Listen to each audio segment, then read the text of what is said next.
Carlsbad, sul da Califórnia. Uma das comunidades mais prósperas da América. Cerca de 21 graus o ano todo. Temos belas praias. Muitas pessoas vêm para as praias. É realmente um lugar tranquilo e sofisticado. É um lugar legal para estar. Cidade bastante segura. Quase sempre. Localizada numa encosta à beira do Pacífico, a luxuosa casa de repouso de Carlsbad. Valores acima de $500 mil compram belas vistas, apartamentos de classe e segurança de primeira classe. Nós tínhamos segurança e muito boa. Não era possível entrar sem cartão ou sem senha. Exceto certa noite de outono de 2001, quando alguém entrou. 1º de setembro de 2001, lar de repouso Carlsbad by the Sea, 1 da tarde.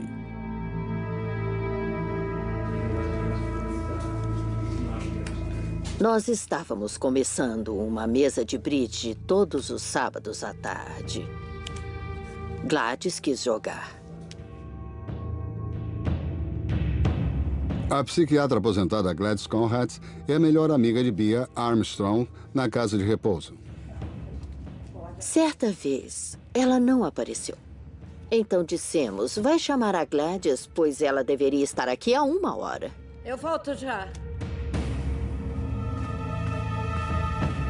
E fui até lá.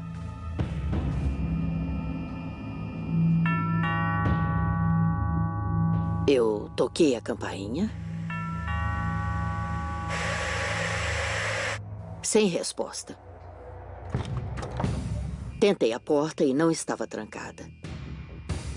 Eu entrei gritando porque ela tinha problemas de audição. Gladys? E a primeira coisa que eu vi na minha frente foi um lençol ensanguentado.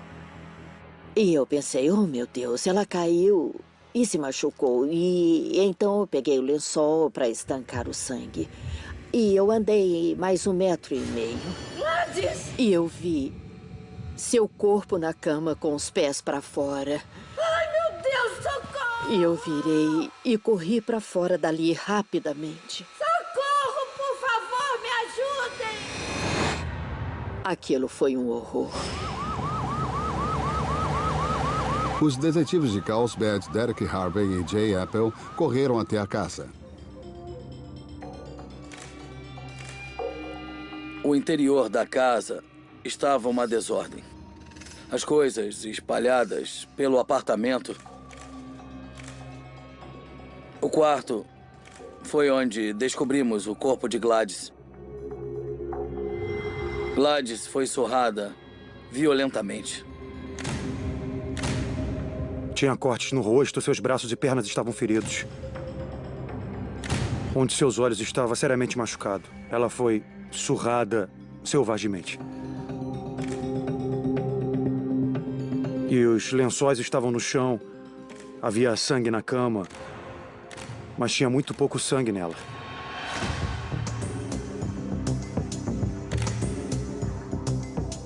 No banheiro, parecia que alguém tomava banho porque havia sangue nas paredes. Como se alguém tivesse lavado ela. Quem a matou, a lavou e a levou para a cama. Olhando para a cena, acreditamos que ela foi inicialmente atacada na sala de estar. Havia sangue no travesseiro, havia sangue no tapete também. Havia pílulas espalhadas, cadeiras viradas. Era um caos. Os investigadores começaram a juntar as peças do que aconteceu. Tentamos imaginar como o suspeito entrou, nós não encontramos sinais de entrada forçada nas portas e janelas. A porta dos fundos estava entreaberta. O local é ao nível do solo e dá para a rua.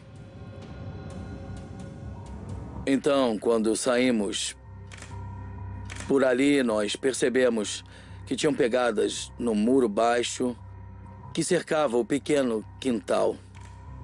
Nós tiramos muitas fotos das pegadas com uma régua para termos uma escala e sabermos de que tamanho era e qual era o padrão do sapato. Pareciam botas de trabalho. Aparentemente, o assassino saiu pelos fundos. Mas como ele entrou?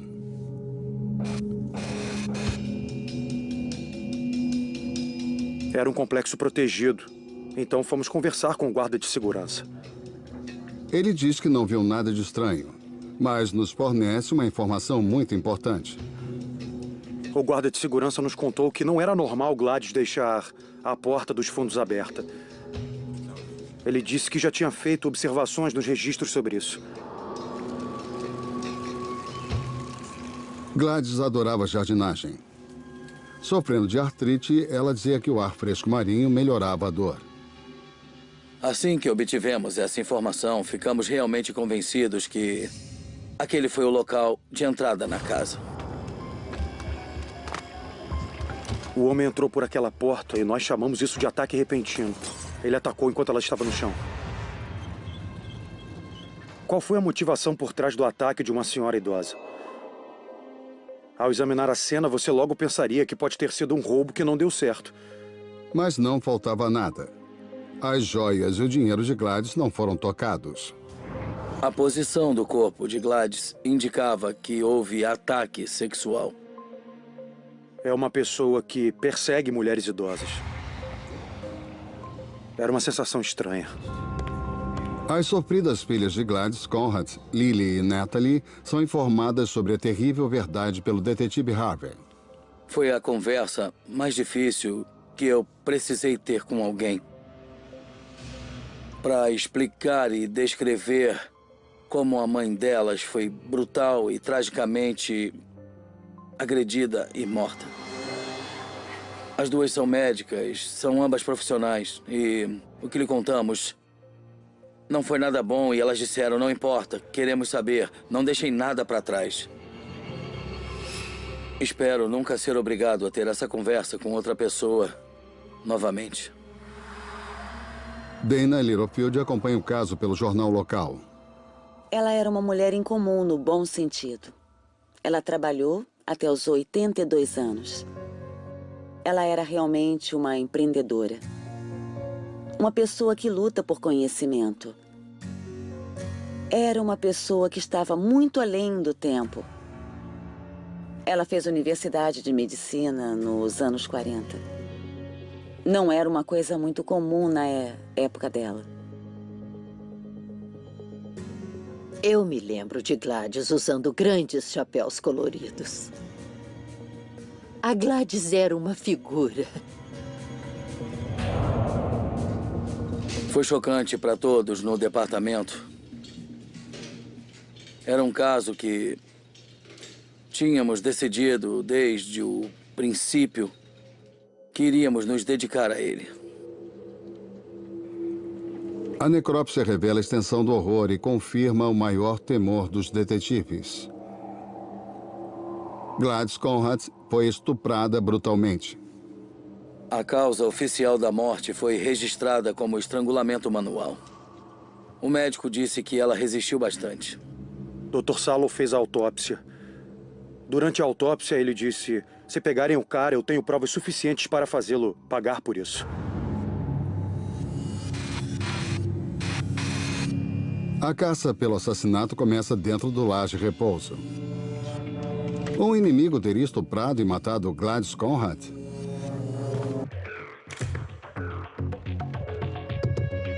Gladys Conrad, de 84 anos, foi surrada, estuprada e estrangulada no lar de repouso Carlsbad, na Califórnia. A morte terrível espalha ondas de choque naquela próspera cidade. Saber os detalhes do que aconteceu a ela foi muito perturbador. E realmente se espalhou pela comunidade da época. As pessoas estavam definitivamente preocupadas com a segurança naquela comunidade.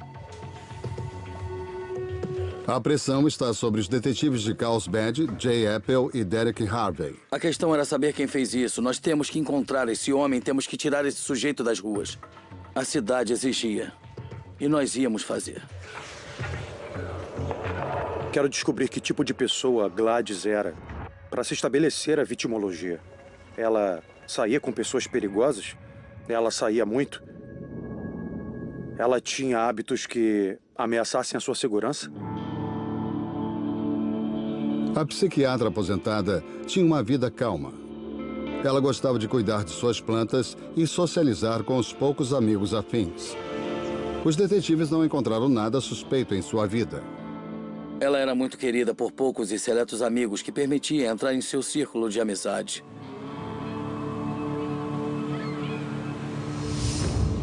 Os investigadores trabalham para reconstruir as últimas horas de Gladys viva.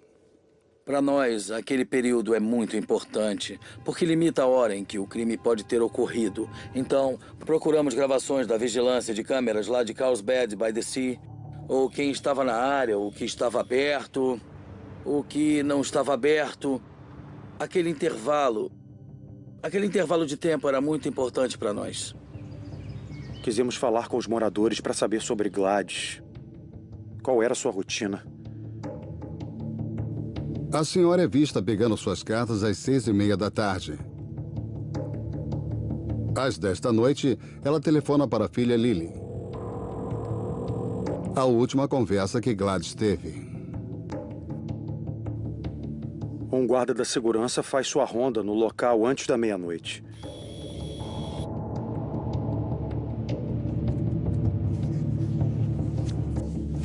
Ela foi encontrada por volta do meio-dia, então calculamos algum momento entre meia-noite e meio-dia, um período de 12 horas. Nos detivemos nos funcionários, porque pensamos na segurança do prédio. Talvez alguém envolvido ainda esteja no complexo. Qualquer um que potencialmente teve acesso ao apartamento de Gladys foi interrogado. Da arrumadeira, à manutenção, segurança. Nós coletamos digitais das pessoas importantes ao caso. Certo, Charlie. Obrigado. Como também amostras de saliva. Abra a boca. Para análise de DNA.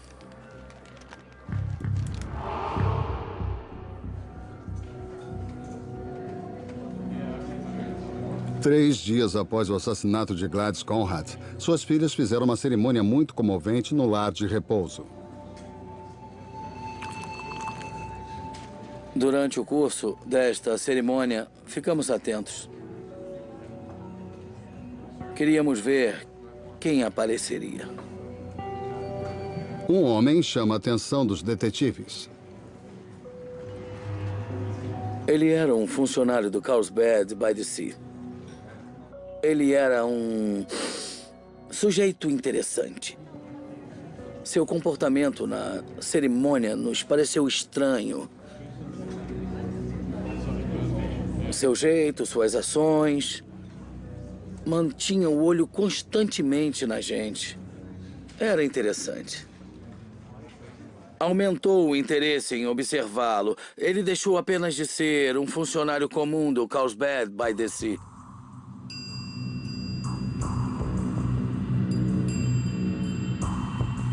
Trabalhando na manutenção do lar de repouso, o suspeito pode entrar no quarto de qualquer um. Soubemos que ele tinha acesso e fazia serviços em várias casas de senhoras. Os investigadores descobrem que ele tem agido de forma estranha. Ele andou falando coisas. Eu não acredito que ainda não me prenderam por isso. Os detetives Apple e Harvey não prenderam o faz-tudo, mas eles o levaram para interrogatório. Ele estava muito curioso durante o curso da nossa investigação. Ele fazia perguntas que iam além, muito além do que uma pessoa nas ruas faria. Ele foi interrogado a fundo por causa do seu interesse. Acrescentando-se às suspeitas dos detetives, eles sabem que o homem tem um fetiche estranho. Sua namorada deixou escapar na nossa conversa que ele roubava as calcinhas das mulheres quando fazia o serviço de manutenção. Poderia ser o nosso suspeito. Ele tinha os meios, oportunidade e um motivo especial para o assassinato. Mas o que a perícia dirá? Uma semana depois do assassinato, a análise da amostra de sangue encontrada na cadeira mostra uma descoberta importante.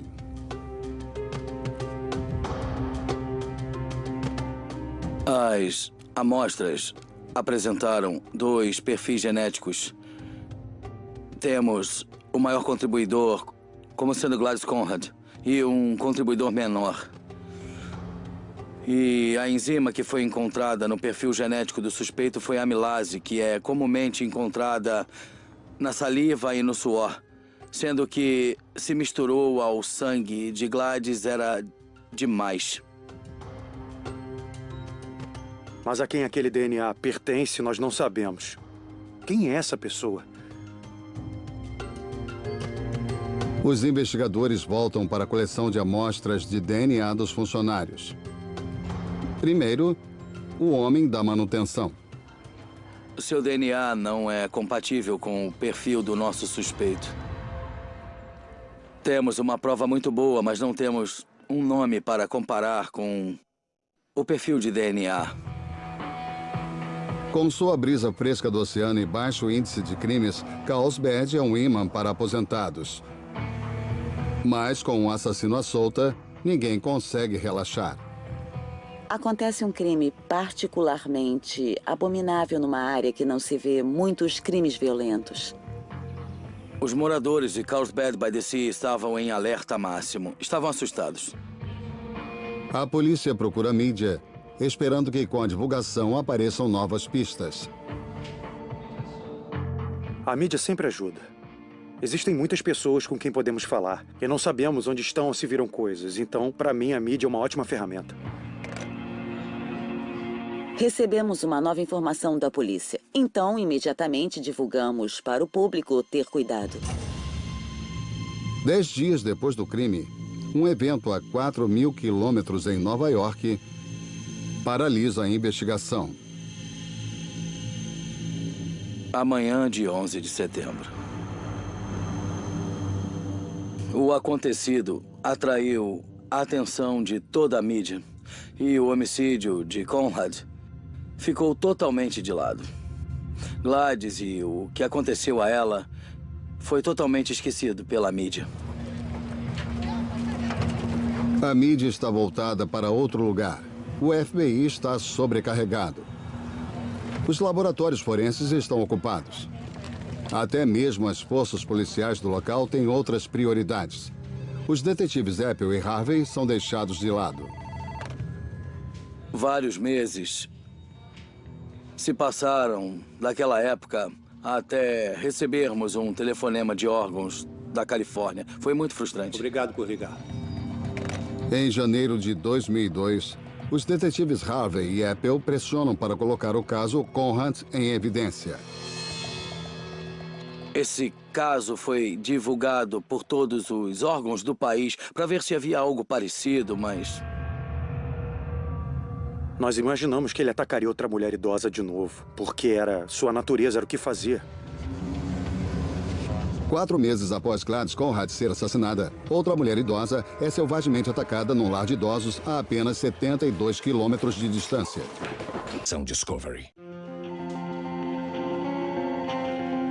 Os detetives da cidade que investigam o estupro e assassinato de Gladys Conrad conseguem uma pista importante de uma força policial vizinha. Recebi uma ligação do Departamento de Polícia de Chula Vista. Talvez estejamos com o seu suspeito.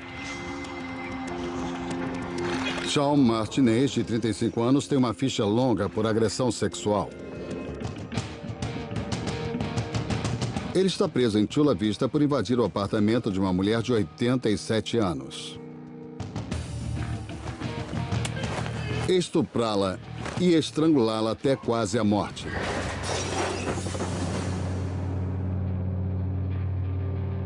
Esse poderia ser o nosso homem, então ficamos animados.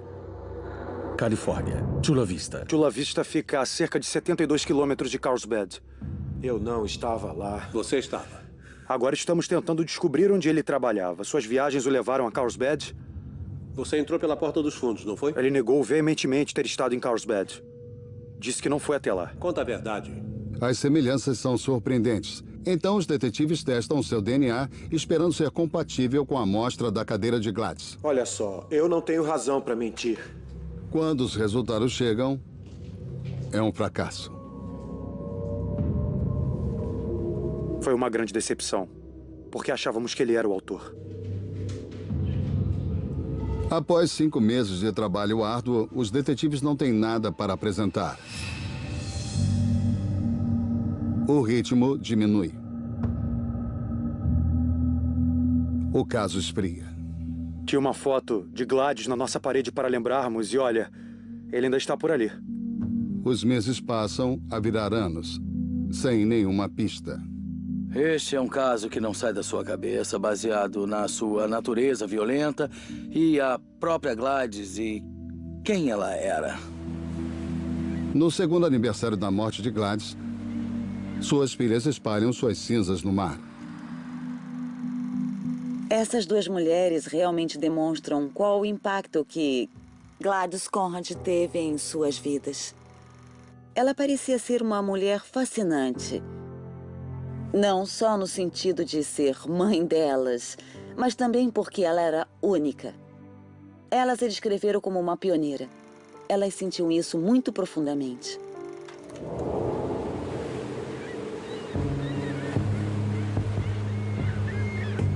Dois anos e meio depois do assassinato, o investigador Mike McElroy, da Unidade de Casos Arquivados de San Diego, é designado para investigar o mistério. O que nós oferecemos na Unidade de Casos Arquivados para os órgãos é um novo fôlego. Quando um caso vai para a Unidade de Casos Arquivados, é totalmente dissecado. Em todos os relatórios, qualquer vídeo que haja e também todas as fotos da cena do crime.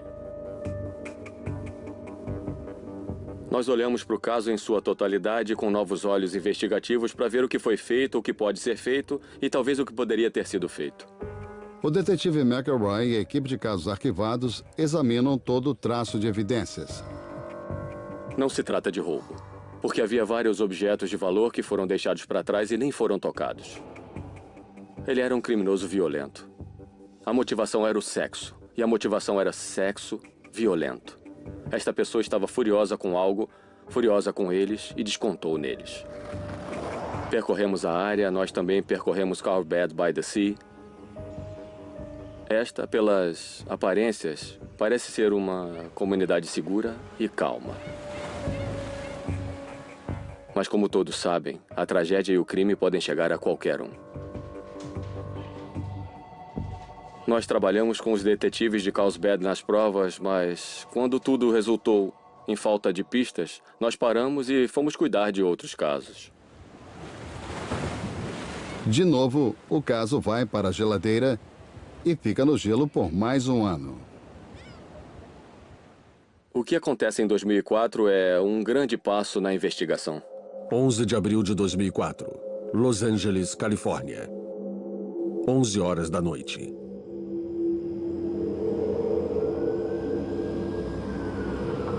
Eu caminhei para casa porque a estrada onde eu morava ficava a 1,5 quadras do meu local de trabalho.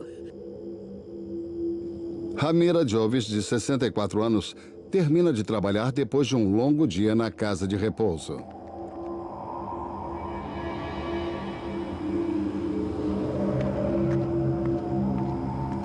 Quando eu estava a caminho, um homem me perguntou se eu sabia onde ficava Figueroa. Então eu disse que não sabia. Aí ele fez outra pergunta: que horas são? E eu respondi: são quase 11 horas, e ele me seguiu. Ele me esmurrou. Ele me esmurrou e eu caí no chão. E ele me esmurrou outra vez. Ele subiu em cima de mim e tentou abaixar minhas calças. E quando eu ia gritar pedindo ajuda, ele tentou me sufocar. Eu pensei que estava acabada. Eu tive que lutar para conseguir sobreviver. E aí eu consegui morder a mão dele. O agressor de Ramira se apavora, larga e foge. Eu estava viva, ele não me matou. A enfermeira, muito ferida, cambaleou até sua pensão. A minha senhoria ainda estava acordada e chamou a emergência.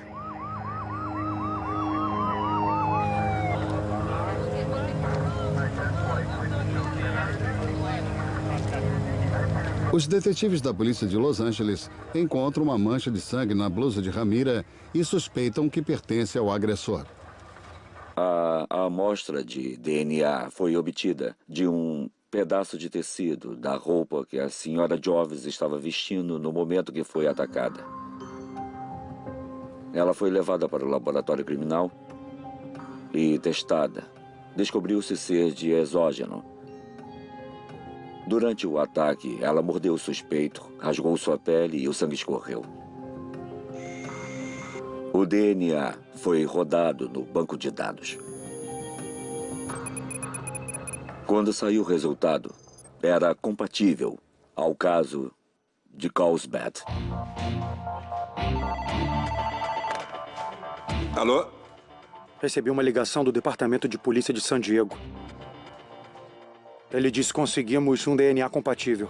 3 anos depois que Gladys Conrad foi estuprada e estrangulada, os detetives de Carlsbad têm uma grande pista. Agora temos 2 casos relacionados ao mesmo suspeito. Definitivamente reacendeu o fogo. Os detetives de Carlsbad que investigam o assassinato de Gladys Conrad têm sua primeira grande pista em anos. Seu assassino atacou de novo a 160 quilômetros a norte de Los Angeles. Desta vez, a vítima sobreviveu. O suspeito está de volta. Ele atacou novamente. Não sabemos onde ele esteve durante 3 anos, mas ele voltou. Estamos mais perto. Agora você sabe que ele está por aqui. Sabemos que o crime ainda acontece. Este animal, eu chamo ele assim, ainda está por aí atacando mulheres idosas. Ele ainda está pelas ruas. E agora ele está pelo norte de Los Angeles, ainda nativo, fazendo o que gosta. Os investigadores de Carlsbad procuram uma ligação entre os casos Conrad e Jobs. Gladys vivia numa comunidade de aposentados. A senhora Ramira trabalhava numa comunidade de aposentados. Era a nossa ligação?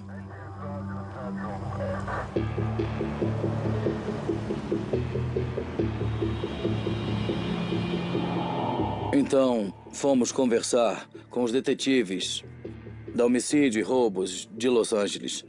E fomos entrevistar a vítima para tentar identificar o nosso suspeito.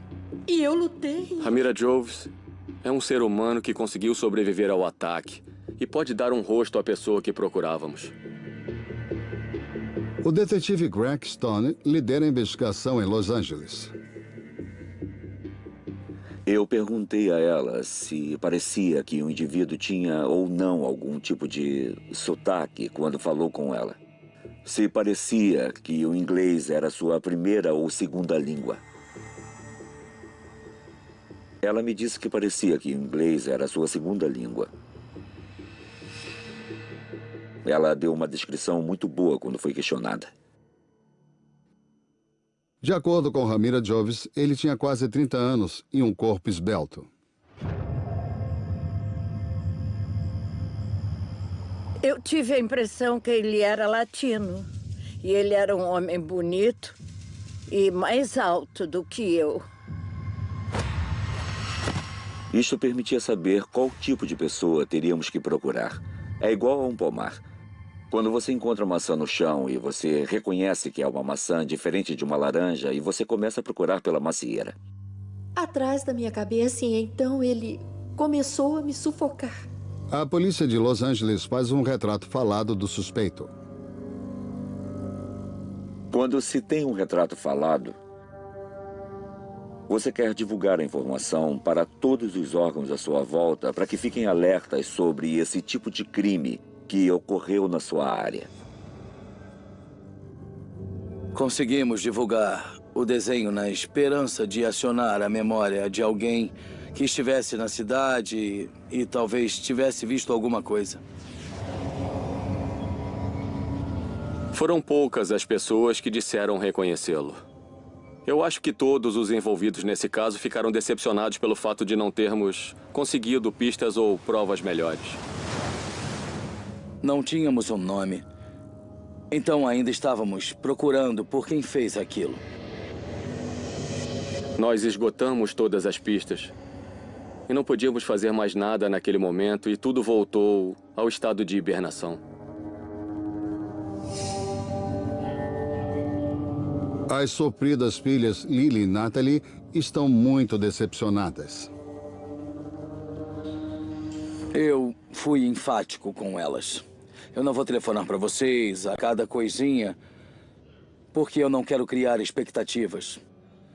E eu não quero reabrir as feridas até pegarmos o nosso homem. Mais 3 anos se passaram sem nada. Aparentemente, o assassinato de Gladys Conrad nunca seria solucionado. Então, em janeiro de 2008, 6 anos e meio depois de seu assassinato, os investigadores recebem uma ligação inesperada. Um homem foi preso com drogas em Los Angeles. Seu DNA foi coletado e este DNA foi inserido no banco de dados e chegou ao nosso caso e ao caso de Los Angeles. Agora tínhamos um nome. Alejandro Fernandes. Estava preso. Estávamos emocionados. Quando o detetive Harvey telefona para a prisão do condado de Los Angeles, um grande choque. Então, telefonamos para eles e soubemos que ele foi solto. Quando ele foi preso, foi-lhe oferecido um programa de tratamento de drogados. E ele saiu da cadeia. Ele nunca apareceu para nenhum dos tratamentos e o mandado de sua prisão foi emitido. A caça pelo assassino de Gladys Conrad recomeçou. Mas desta vez, a polícia tem fotos e um nome. O Departamento de Polícia de Los Angeles reuniu um grupo de fotógrafos. Eles levaram as fotografias para Ramira Joves. Ela olhou para a fotografia e apontou Fernandes como seu agressor. Eu quero que o homem pague o que ele fez comigo. Nós estávamos prontos para a investigação. Agora também, como Los Angeles, a promotoria de Carlsbad estava tentando descobrir onde o sujeito estava, onde ele mora. Ele tem emprego aqui na cidade? E quem sabe sobre isso? E tudo acontecia muito rapidamente nessa época. A polícia sabe que Fernandes é um cidadão mexicano de 30 anos. Apesar do braço deformado, ele trabalha fazendo bicos. E também descobrimos que ele tem diversas passagens na sua ficha criminal, onde usava cerca de 10 nomes diferentes. Toda vez que era preso, ele dava um nome diferente.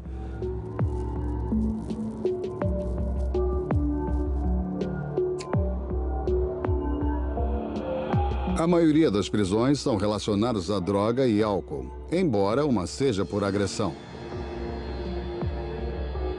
Tentamos escavar e conseguir o máximo de informações sobre o suspeito que pudéssemos, mas não queríamos alertá-lo que estávamos procurando por ele.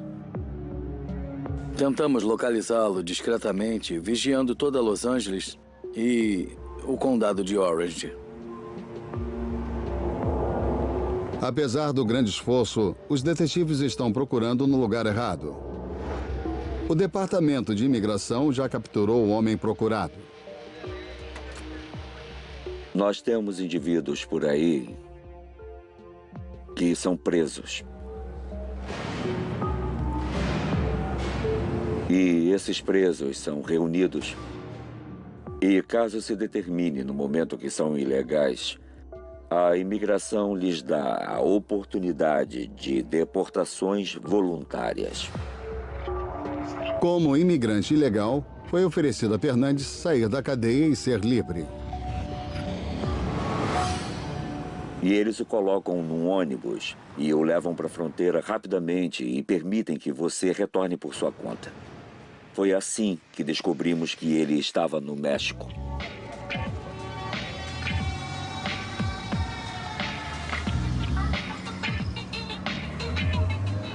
O assassino de Gladys Conrad escapou da prisão.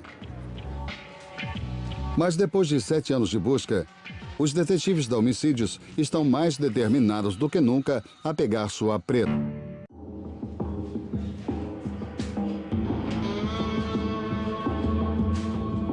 Os detetives de Carlsbad têm quase certeza de quem matou Gladys Conrad. O problema é que o principal suspeito, Alejandro Fernandes, está no México.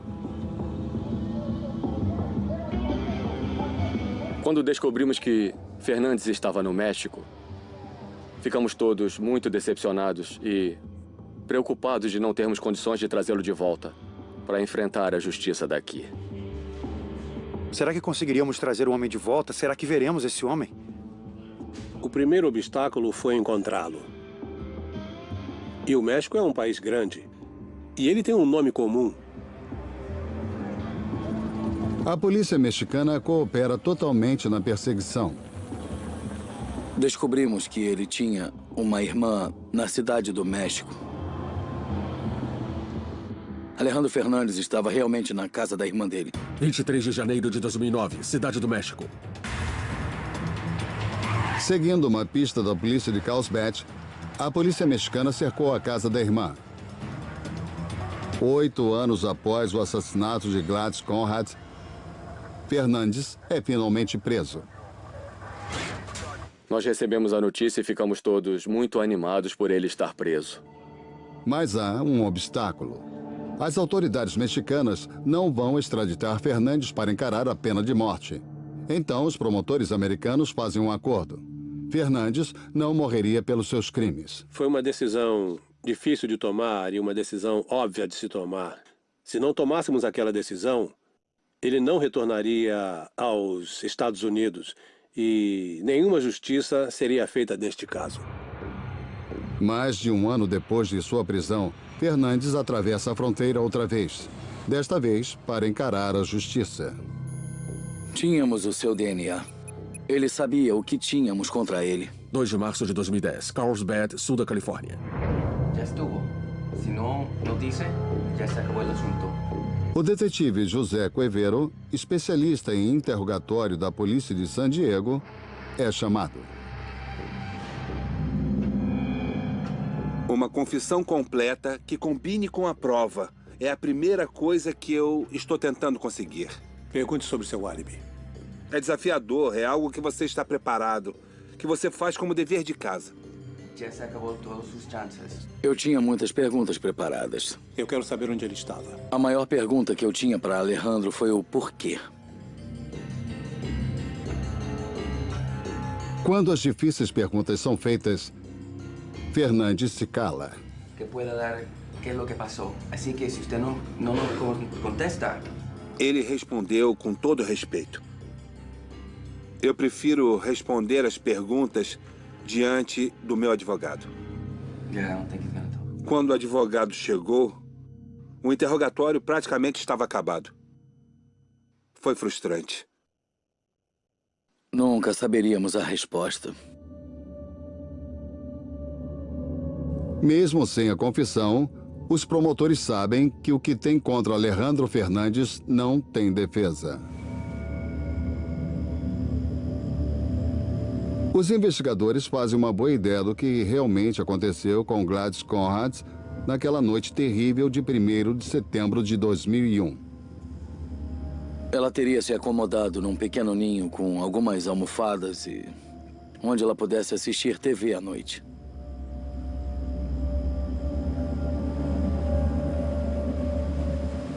Ele morava na área. Ele sabia que a porta frequentemente era deixada aberta. O alvo da oportunidade. Ele foi pela calçada, passou pelo canteiro de plantas e foi direto para a porta aberta no quintal. Ele não esperava encontrá-la ali do outro lado da porta. O ataque começou e ficou pior porque ela reagiu. Ela foi surrada selvagemente. Ele a sufocou e a levou para o banheiro e a lavou. Depois ela foi levada para o seu quarto e estuprada. Esta pessoa era um homem muito doente que precisava ser encarcerado por muito tempo. 4 de março de 2010. Fernandes chega à corte. Quando eu vi, ele não mostrava nenhum sinal de remorso. Nunca vi nada parecido com isso. Em busca de um acordo, Fernandes se declara culpado das acusações de assassinato de primeiro grau e agressão sexual.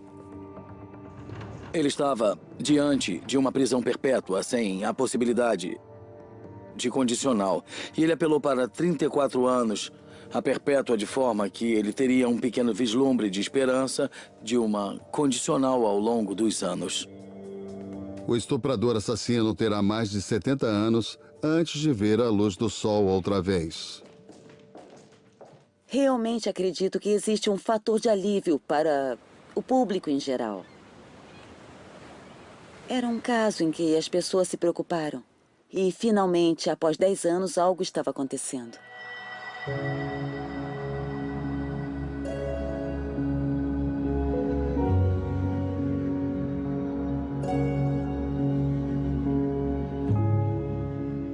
O caso de Carlsbad e o nosso caso se resumiu totalmente aos esforços corajosos da senhora Jovis teve quando lutava com o seu agressor.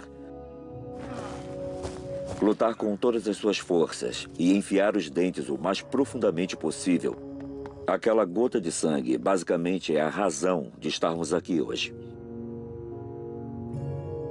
Ele era um bandido. Pelo que ele fez comigo, eu venho sofrendo uma grande dor. Dedicamos tempo e alma para solucionar o caso. Você pode agir com certo distanciamento, mas sempre guarda algo. Alguns pedacinhos do caso ficam para sempre, nunca o deixam totalmente. Coisas. Eu não acredito que ainda não me prenderam por isso. Os detetives Apple e Harvey não prenderam o faz-tudo, mas eles o levaram para interrogatório. Ele estava muito curioso durante o curso da nossa investigação. Ele fazia perguntas que iam além, muito além do que uma pessoa nas ruas faria. Ele foi interrogado a fundo por causa do seu interesse. Acrescentando-se às suspeitas dos detetives, eles sabem que o homem tem um fetiche estranho. Sua namorada deixou escapar na nossa conversa que ele roubava as calcinhas das mulheres quando fazia o serviço de manutenção. Poderia ser o nosso suspeito. Ele tinha os meios, oportunidade e um motivo especial para o assassinato. Mas o que a perícia dirá? Uma semana depois do assassinato, a análise da amostra de sangue encontrada na cadeira mostra uma descoberta importante.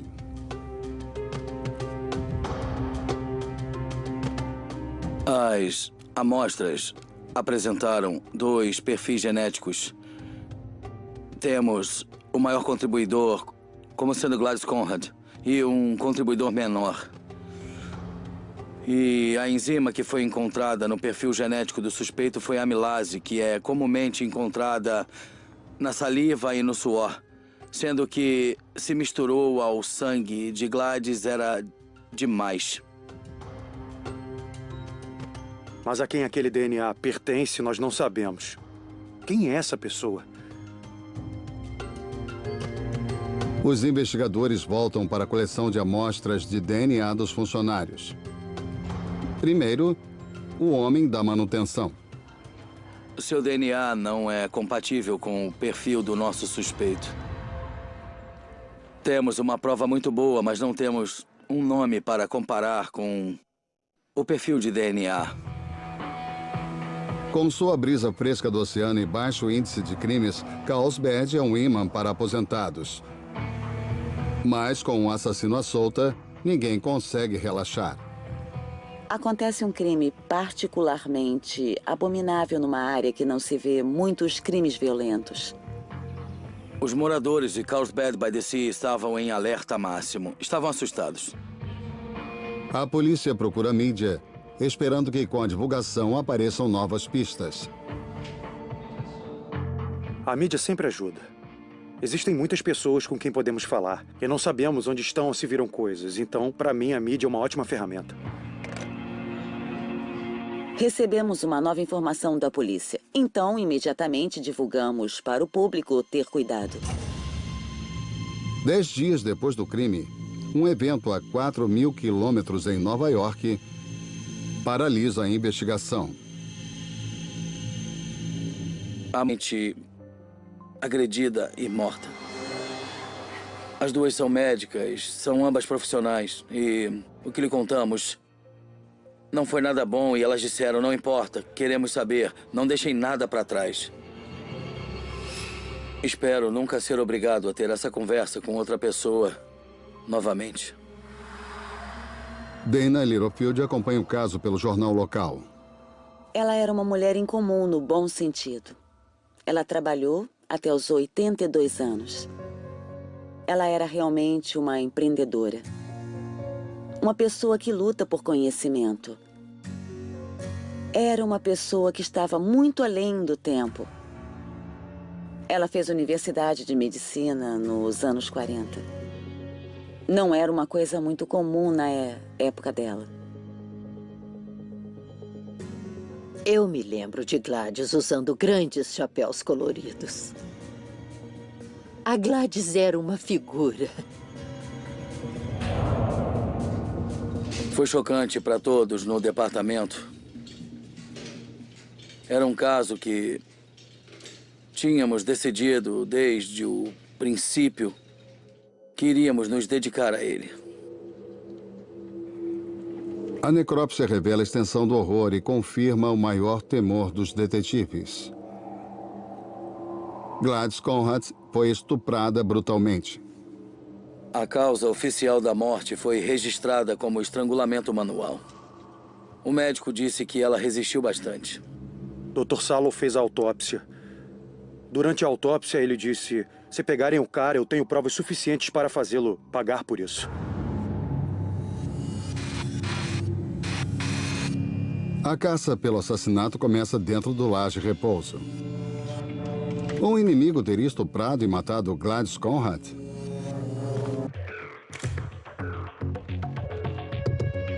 Gladys Conrad, de 84 anos, foi surrada, estuprada e estrangulada no lar de repouso Carlsbad, na Califórnia. A morte terrível espalha ondas de choque naquela próspera cidade. Saber os detalhes do que aconteceu a ela foi muito perturbador. E realmente se espalhou pela comunidade da época. As pessoas estavam definitivamente preocupadas com a segurança naquela comunidade. A pressão está sobre os detetives de Carlsbad, Jay Apple e Derek Harvey. A questão era saber quem fez isso. Nós temos que encontrar esse homem, temos que tirar esse sujeito das ruas. A cidade exigia. E nós íamos fazer. Quero descobrir que tipo de pessoa Gladys era, para se estabelecer a vitimologia. Ela saía com pessoas perigosas? Ela saía muito? Ela tinha hábitos que ameaçassem a sua segurança? A psiquiatra aposentada tinha uma vida calma. Ela gostava de cuidar de suas plantas e socializar com os poucos amigos afins. Os detetives não encontraram nada suspeito em sua vida. Carlsbad, sul da Califórnia. Uma das comunidades mais prósperas da América. Cerca de 21 graus o ano todo. Temos belas praias. Muitas pessoas vêm para as praias. É realmente um lugar tranquilo e sofisticado. É um lugar legal para estar. Cidade bastante segura. Quase sempre. Localizada numa encosta à beira do Pacífico, a luxuosa casa de repouso de Carlsbad.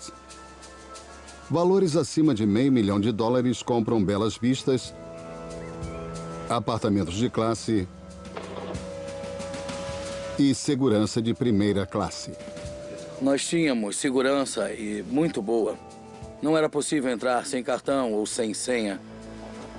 Exceto certa noite de outono de 2001, quando alguém entrou.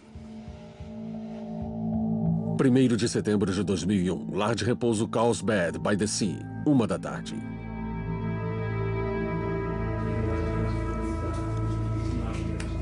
Nós estávamos começando uma mesa de bridge todos os sábados à tarde. Gladys quis jogar. A psiquiatra aposentada Gladys Conrad é a melhor amiga de Bea Armstrong na casa de repouso. Certa vez, ela não apareceu.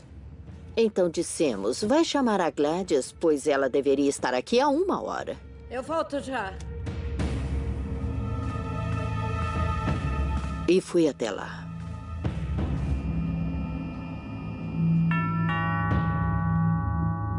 Eu toquei a campainha.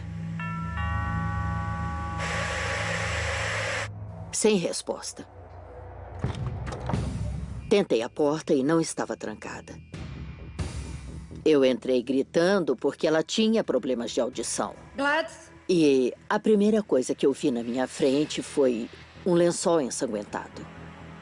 E eu pensei, oh meu Deus, ela caiu e se machucou. E então eu peguei o lençol para estancar o sangue. E eu andei mais 1,5 metros. Gladys! E eu vi seu corpo na cama com os pés para fora. Ai, meu Deus, socorro! E eu virei e corri para fora dali rapidamente. Socorro, por favor, me ajudem! Aquilo foi um horror. Os detetives de Carlsbad, Derek Harvey e Jay Apple, correram até a casa. O interior da casa estava uma desordem. As coisas espalhadas pelo apartamento. O quarto foi onde descobrimos o corpo de Gladys. Gladys foi surrada violentamente. Tinha cortes no rosto, seus braços e pernas estavam feridos. Um de seus olhos estava seriamente machucado. Ela foi surrada selvagemente. E os lençóis estavam no chão. Havia sangue na cama, mas tinha muito pouco sangue nela.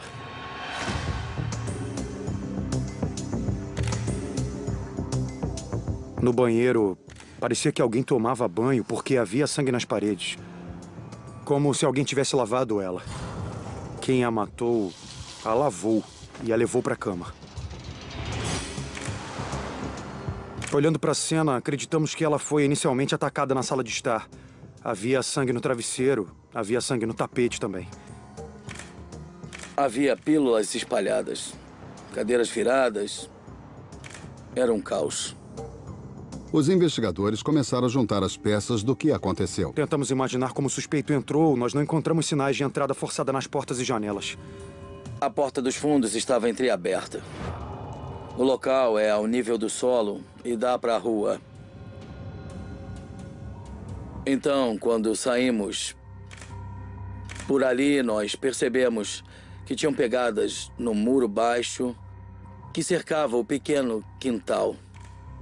Nós tiramos muitas fotos das pegadas com uma régua para termos uma escala e sabermos de que tamanho era e qual era o padrão do sapato. Pareciam botas de trabalho.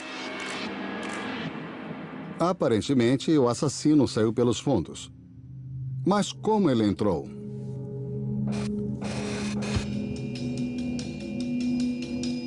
Era um complexo protegido. Então fomos conversar com o guarda de segurança. Ele diz que não viu nada de estranho, mas nos fornece uma informação muito importante. O guarda de segurança nos contou que não era normal Gladys deixar a porta dos fundos aberta. Ele disse que já tinha feito observações nos registros sobre isso. Gladys adorava jardinagem. Sofrendo de artrite, ela dizia que o ar fresco marinho melhorava a dor. Assim que obtivemos essa informação, ficamos realmente convencidos que aquele foi o local de entrada na casa. O homem entrou por aquela porta e nós chamamos isso de ataque repentino. Ele atacou enquanto ela estava no chão. Qual foi a motivação por trás do ataque de uma senhora idosa? Ao examinar a cena, você logo pensaria que pode ter sido um roubo que não deu certo. Mas não faltava nada. As joias e o dinheiro de Gladys não foram tocados. A posição do corpo de Gladys indicava que houve ataque sexual. É uma pessoa que persegue mulheres idosas. Era uma sensação estranha. As sofridas filhas de Gladys, Conrad, Lily e Natalie, são informadas sobre a terrível verdade pelo detetive Harvey. Foi a conversa mais difícil que eu precisei ter com alguém. Para explicar e descrever como a mãe delas foi brutal e tragicamente. Ela era muito querida por poucos e seletos amigos que permitia entrar em seu círculo de amizade.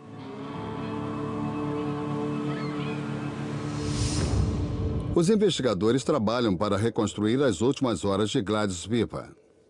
Para nós, aquele período é muito importante, porque limita a hora em que o crime pode ter ocorrido. Então, procuramos gravações da vigilância de câmeras lá de Carlsbad by the Sea, ou quem estava na área, o que estava aberto, o que não estava aberto. Aquele intervalo de tempo era muito importante para nós. Quisemos falar com os moradores para saber sobre Gladys. Qual era a sua rotina? A senhora é vista pegando suas cartas às 6h30 da tarde. Às 10 da noite, ela telefona para a filha Lily. A última conversa que Gladys teve. Um guarda da segurança faz sua ronda no local antes da meia-noite.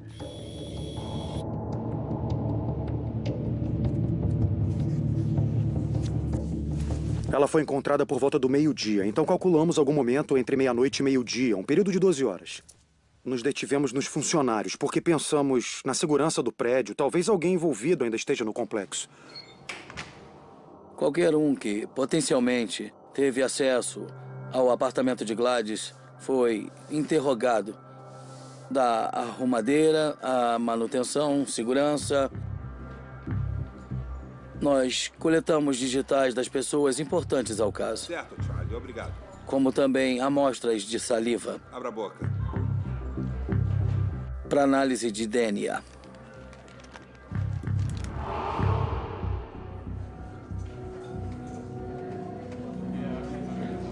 Três dias após o assassinato de Gladys Conrad, suas filhas fizeram uma cerimônia muito comovente no lar de repouso. Durante o curso desta cerimônia, ficamos atentos. Queríamos ver quem apareceria. Um homem chama a atenção dos detetives. Ele era um funcionário do Carlsbad by the Sea. Ele era um sujeito interessante. Seu comportamento na cerimônia nos pareceu estranho. Seu jeito, suas ações, mantinha o olho constantemente na gente. Era interessante. Aumentou o interesse em observá-lo. Ele deixou apenas de ser um funcionário comum do Carlsbad by the Sea.